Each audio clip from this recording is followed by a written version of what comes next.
I'm going to talk to you about the power of play, public spaces, and sense of place. I put these pictures at the bottom here so that at least you know I know something about play.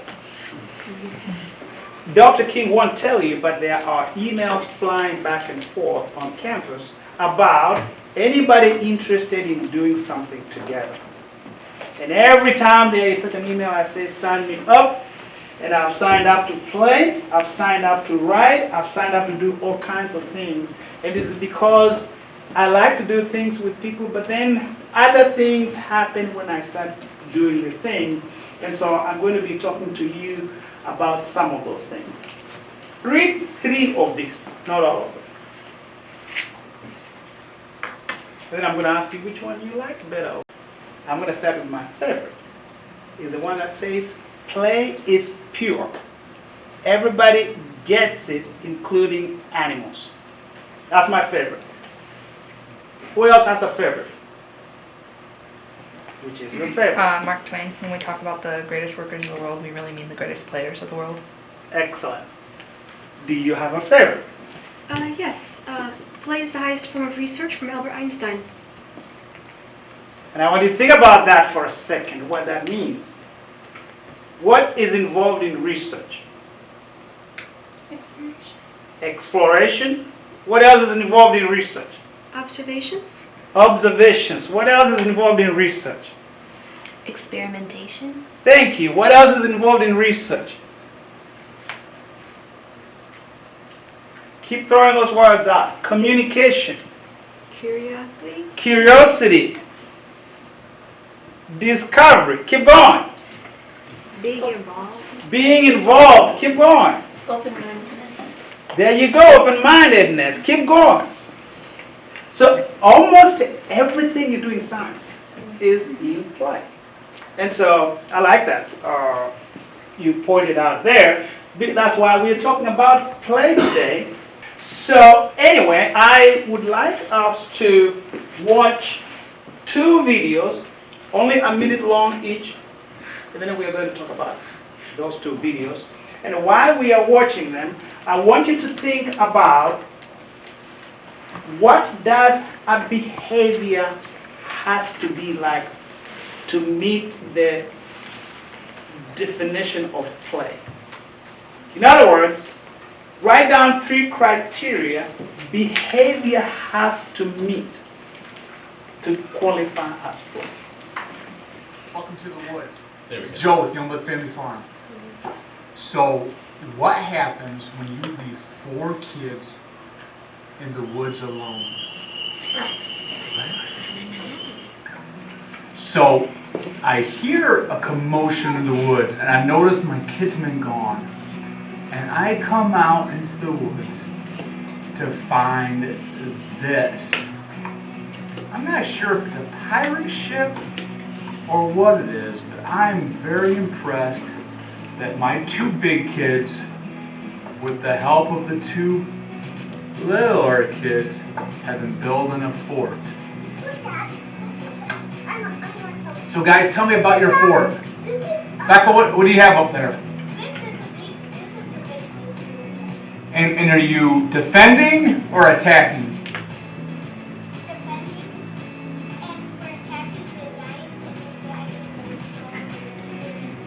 Spirit? Okay.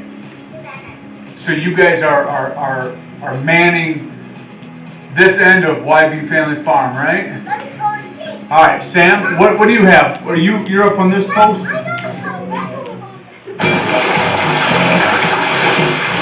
The pure joy of goofing around.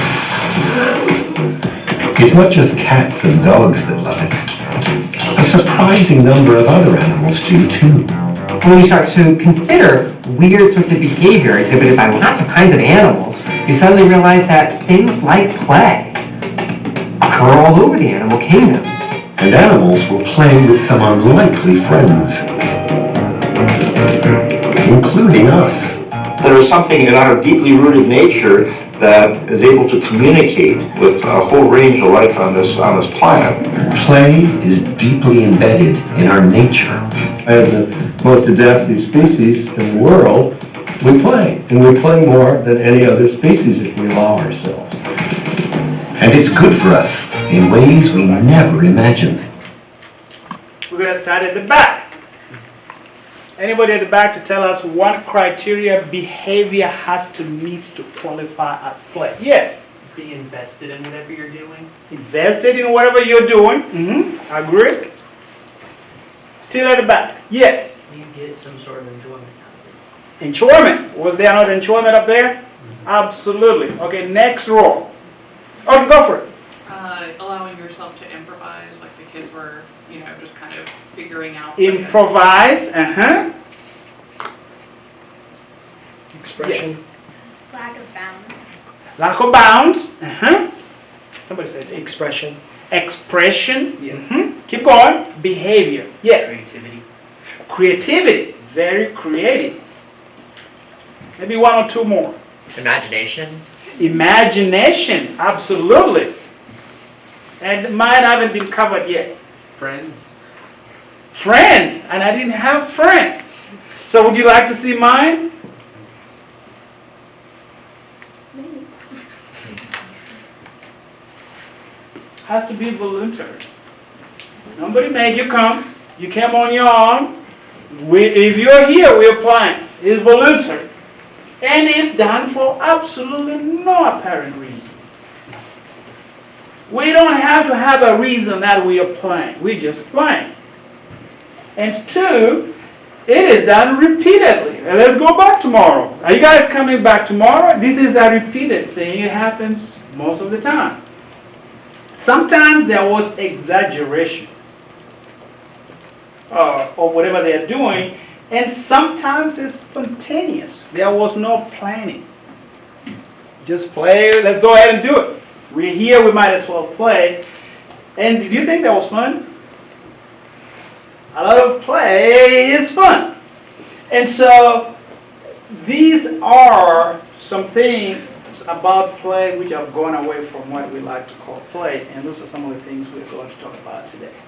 I have two photos here that I want you to make some observations. And when you're looking at the observations, I need you to think about which set of photos focuses more on safety, comfort, and supervision of play. Think about which set of photos, this is one set, which is focusing mainly on safety, comfort, and supervision.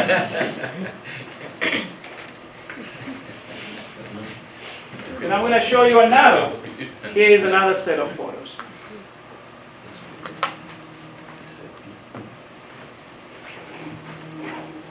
So the photos, one of them, set B, the key consideration here is make sure everybody is safe, make sure people are very comfortable, and make sure somebody is watching. Which one do kids like better? I know why you laughed. It's because our concept of how play should happen is really not the concept of what the players wish to be doing. Yet, play is a very critical component of a lot of things, including brain development, has psychological benefits, and physical benefits, and emotional benefits, and social benefits. So think about the benefits that come to play that lead to social development, developing social skills, and benefits or psychological or emotional benefits that come from play, and I'm going to help. And think about intellectual benefits. We talked about making observations. That is intellectual development. We talked about discovery. We talked about creating things. That's intellectual development. And when you run around and sweat and sleep, there is an aspect of your health which is happening. So I'm going to put here about 40 or 50 different benefits that come from play. Your job is to use the buckets in front of you everybody has buckets. And the buckets have names on them. So you will determine what benefits here go to which bucket in front of you. Here we go.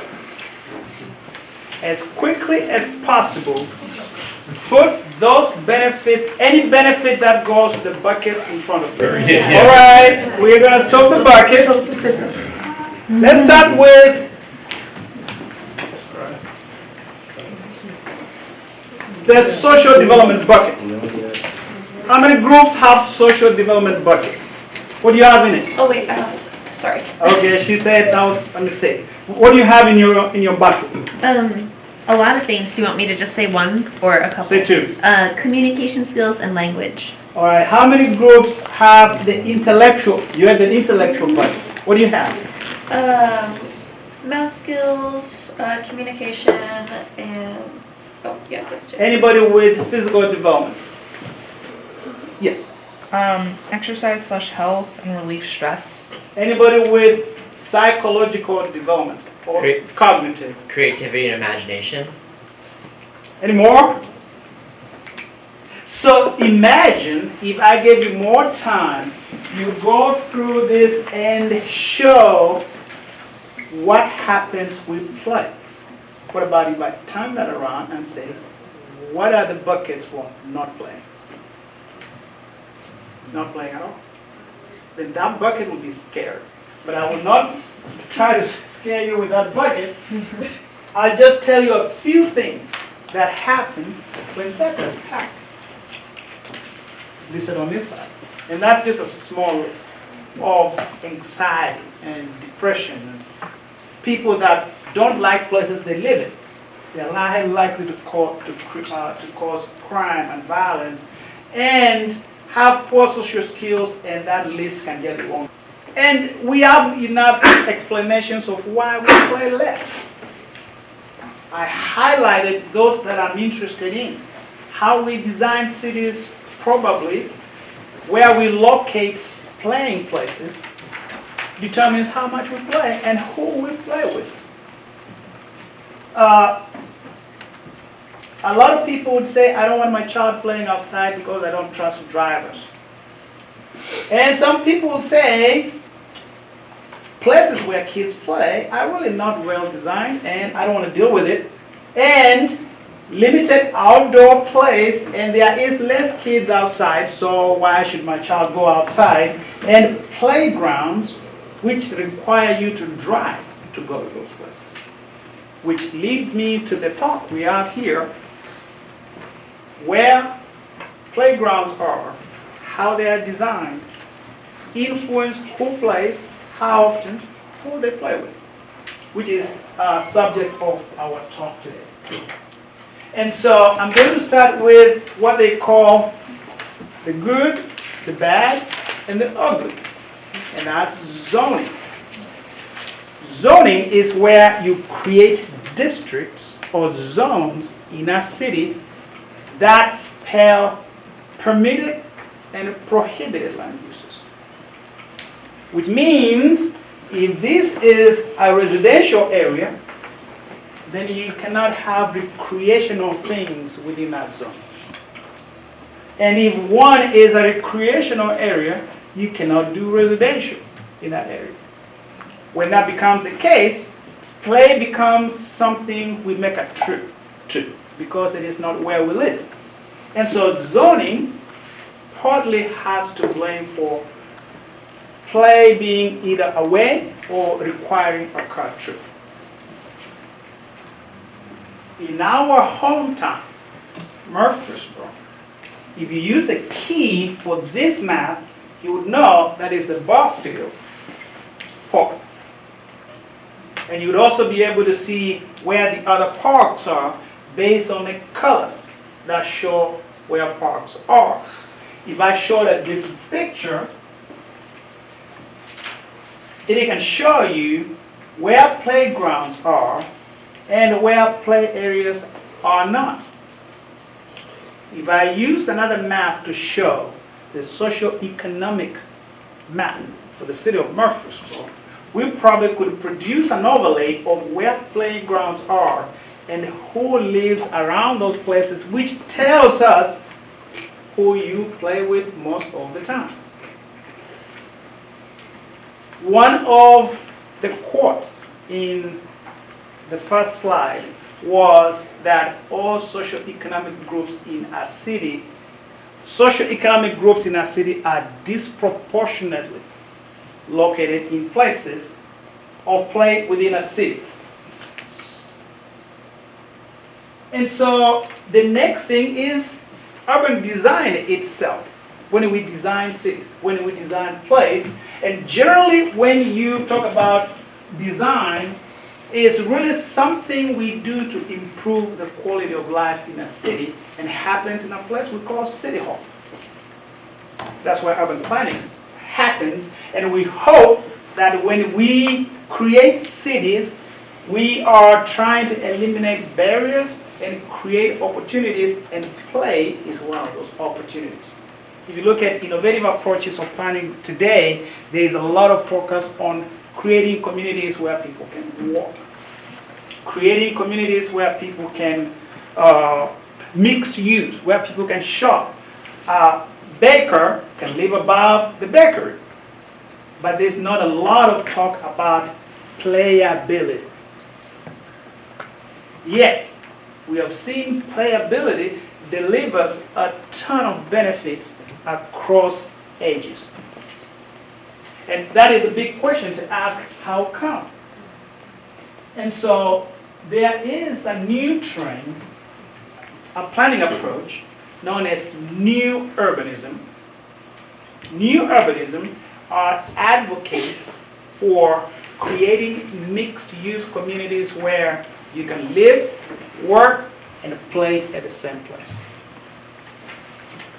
It is a modern, innovative approach, but to live in some of those communities, you have to make a good amount of money.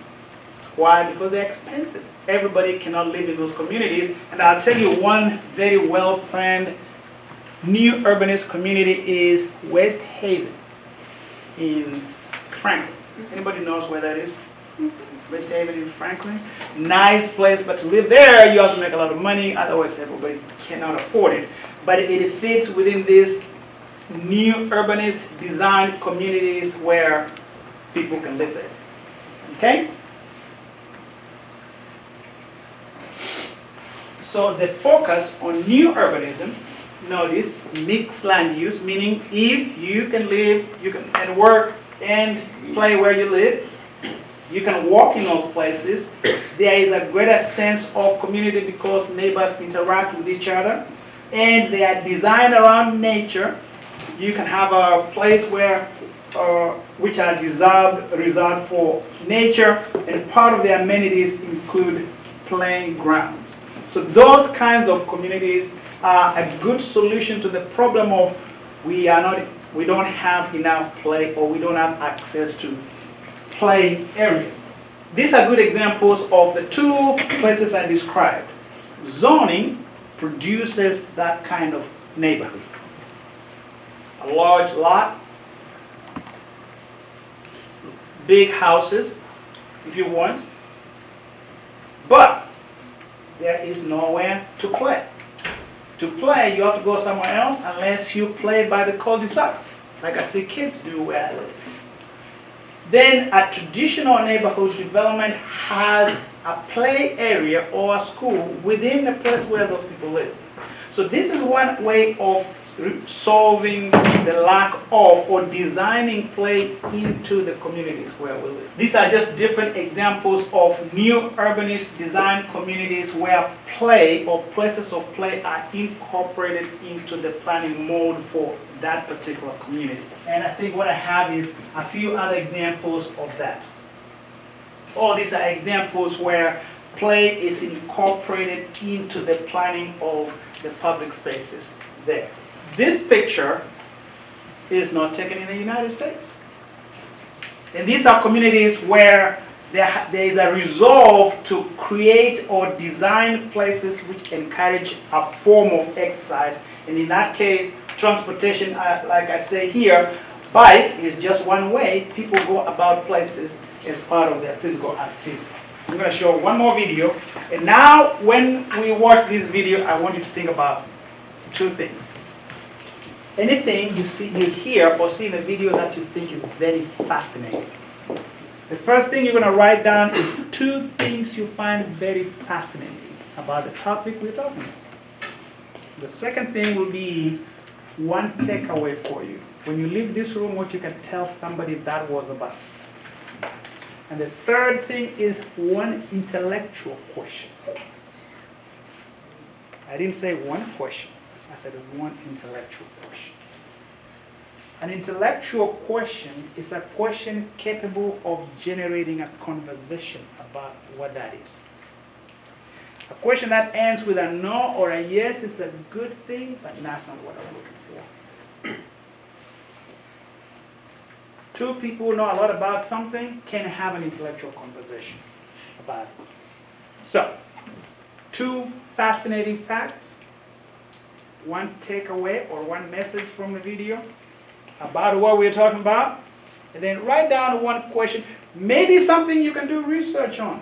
I'm wondering, tell us what you're wondering after watching that. Okay, here we go.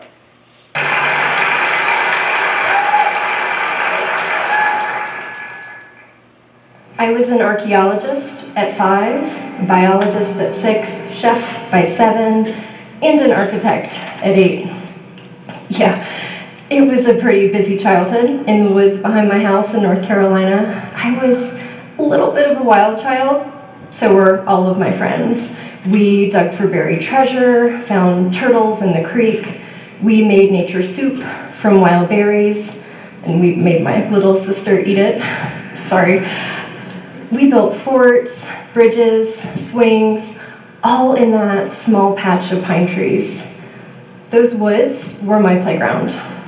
They were my world. If you're an adult, you probably had a similar experience when you were a kid, right? Playing outside, getting dirty, no grown-ups, no rules, no limits. Recently, I took my kids to a playground near our house. It was brand new, shiny, full of kids and families. We played, had a good time, went home. But a few weeks later, I asked them if they wanted to go back, and to my surprise, my son, who's 9, said no.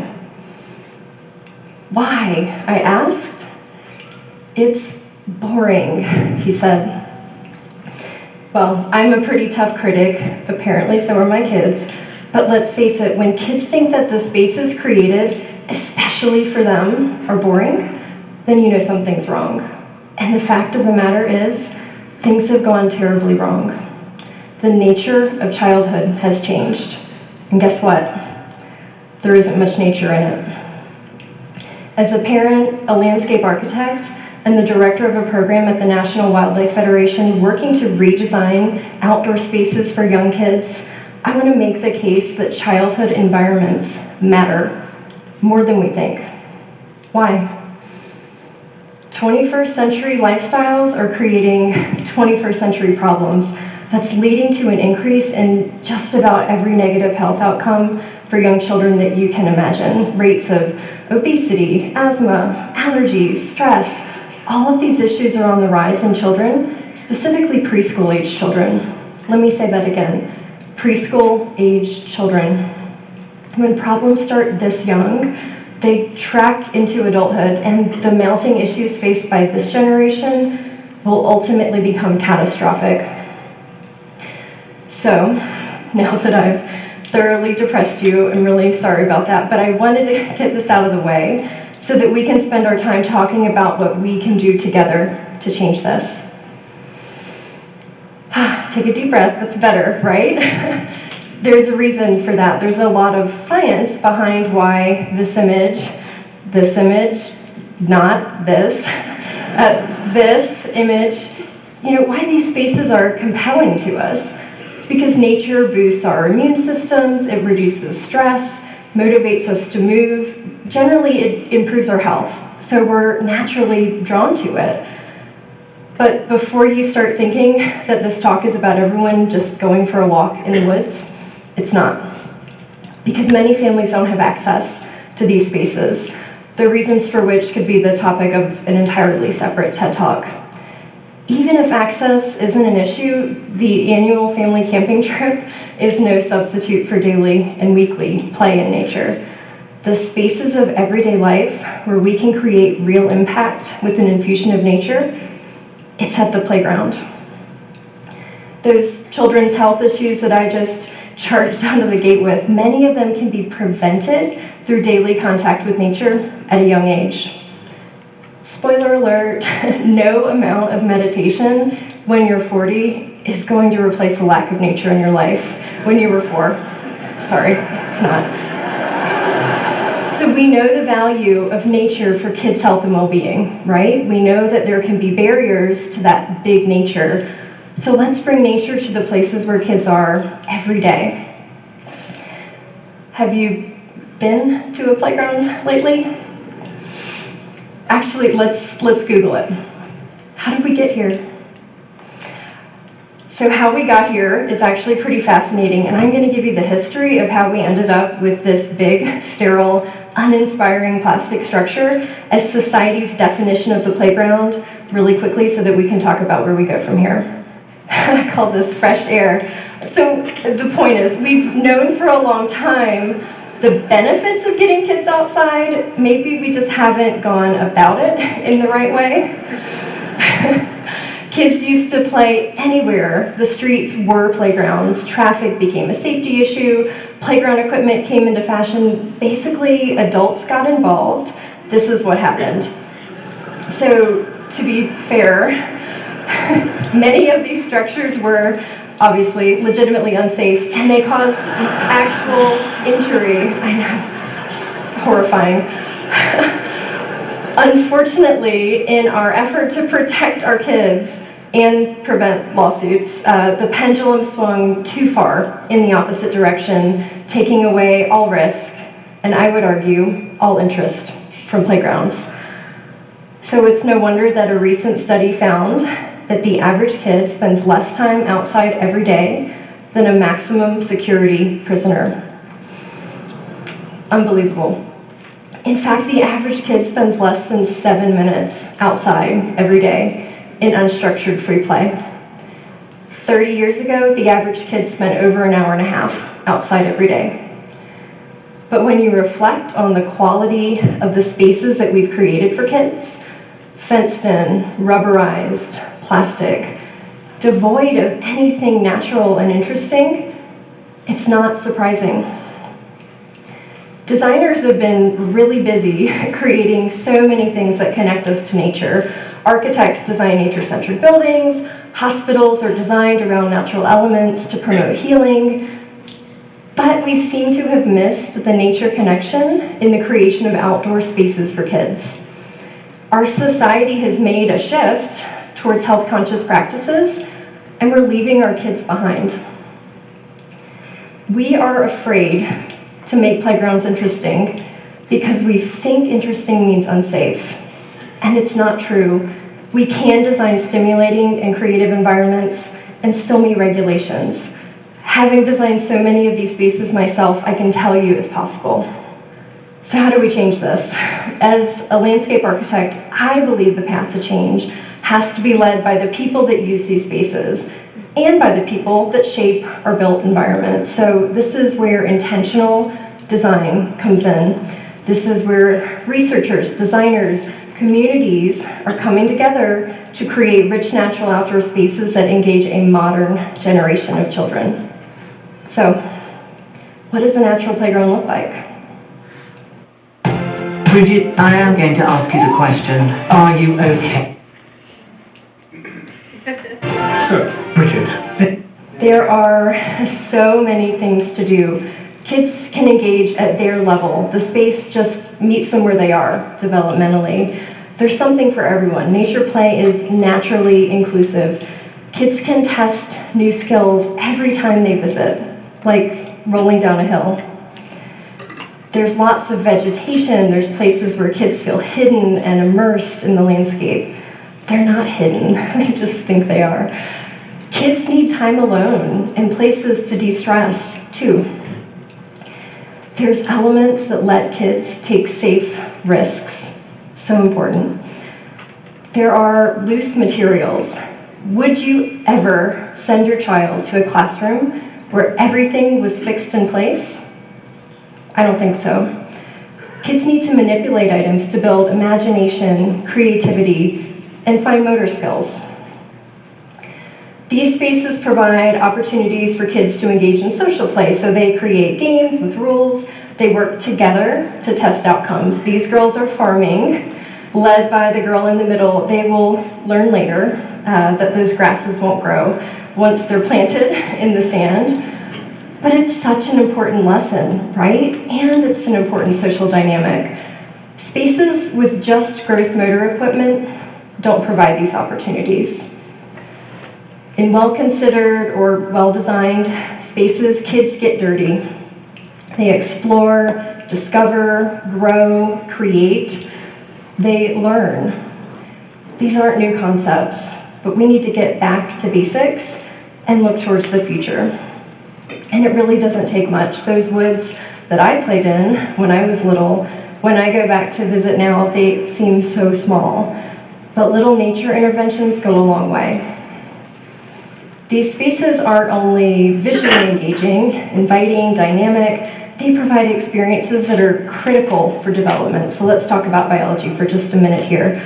Early experiences affect the development of brain architecture. That's the foundation for all future learning, behavior, and health.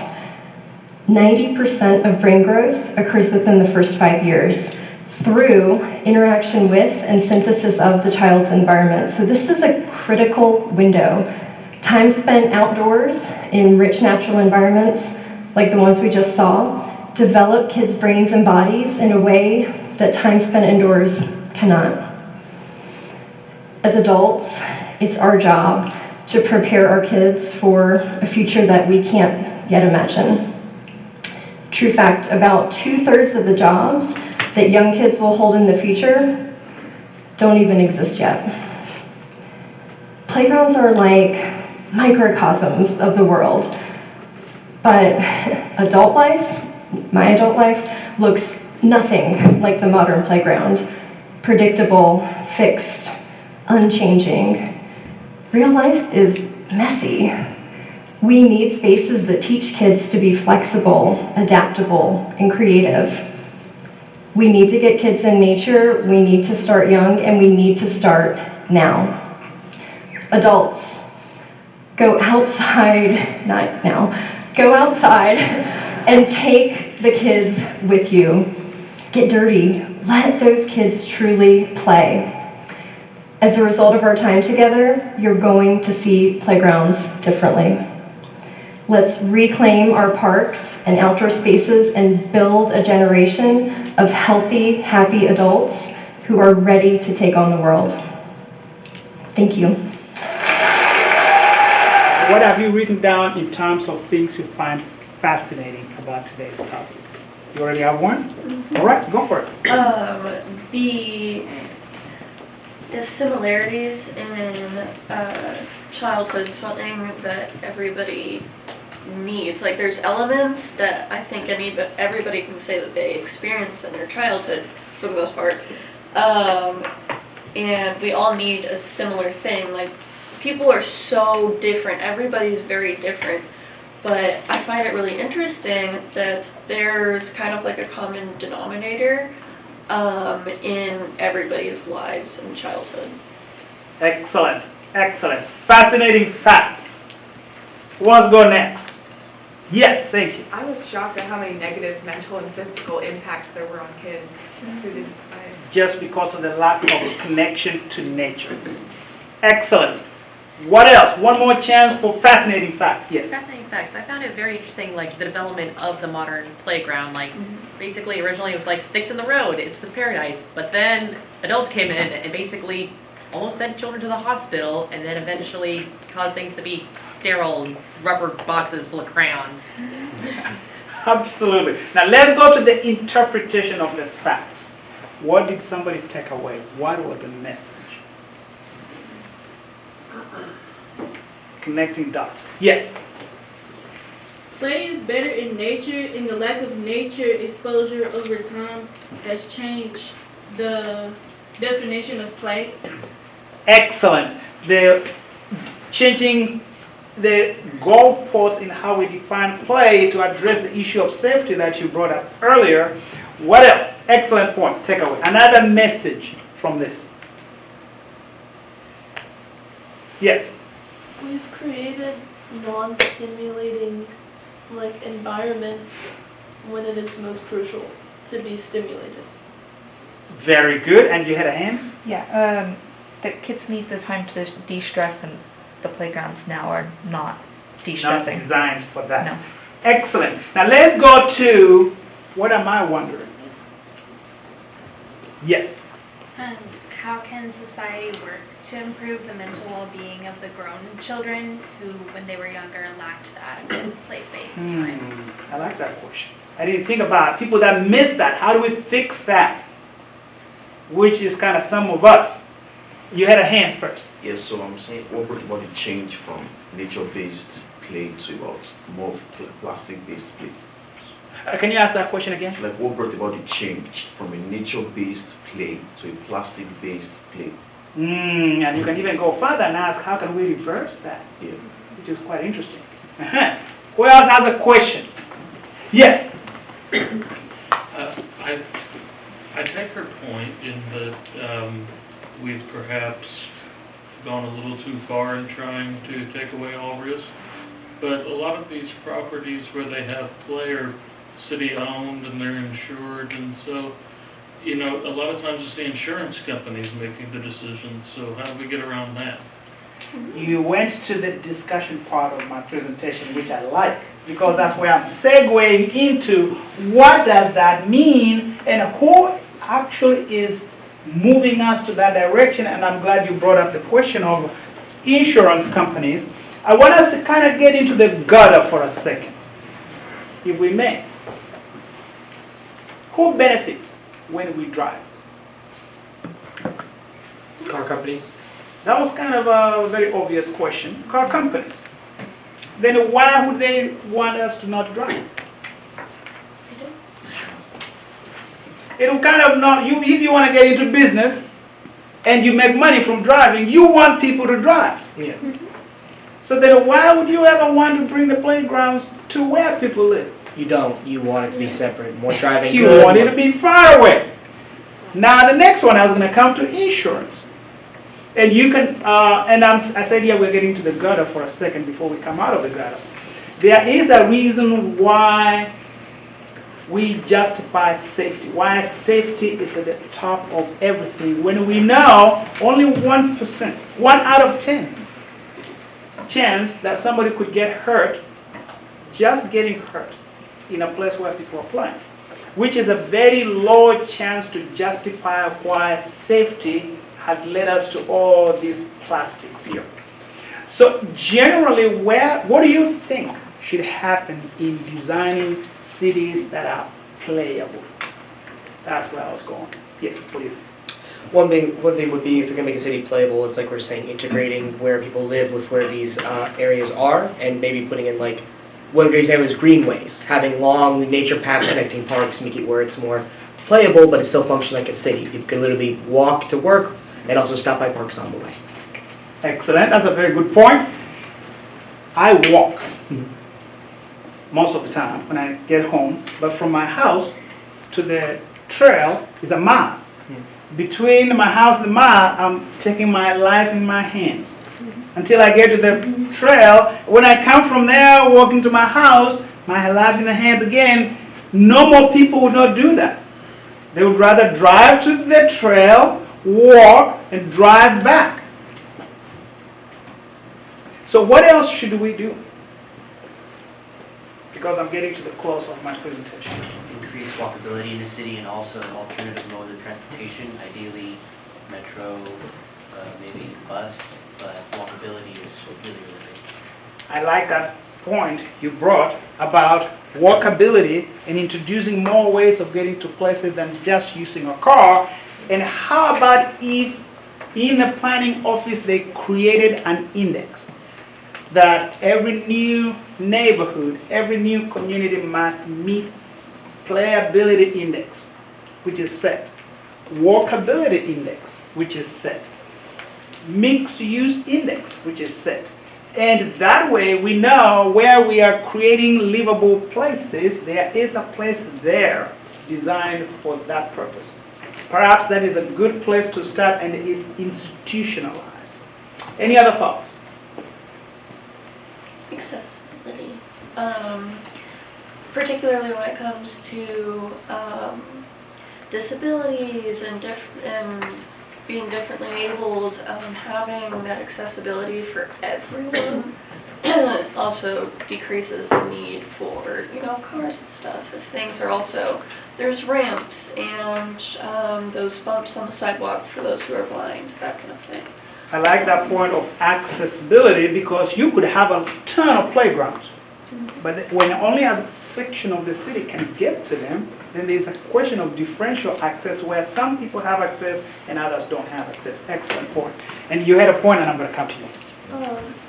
I believe that we should do more or less single-use housing for private single families, because that, I feel like that is taking up a lot of, for example, the land, and also that means more, for example, walking somewhere else. For example, if you're in downtown Nashville, they have a lot more mixed-use zoning where they have apartments and you can walk somewhere, for example, to get breakfast instead of having to drive there.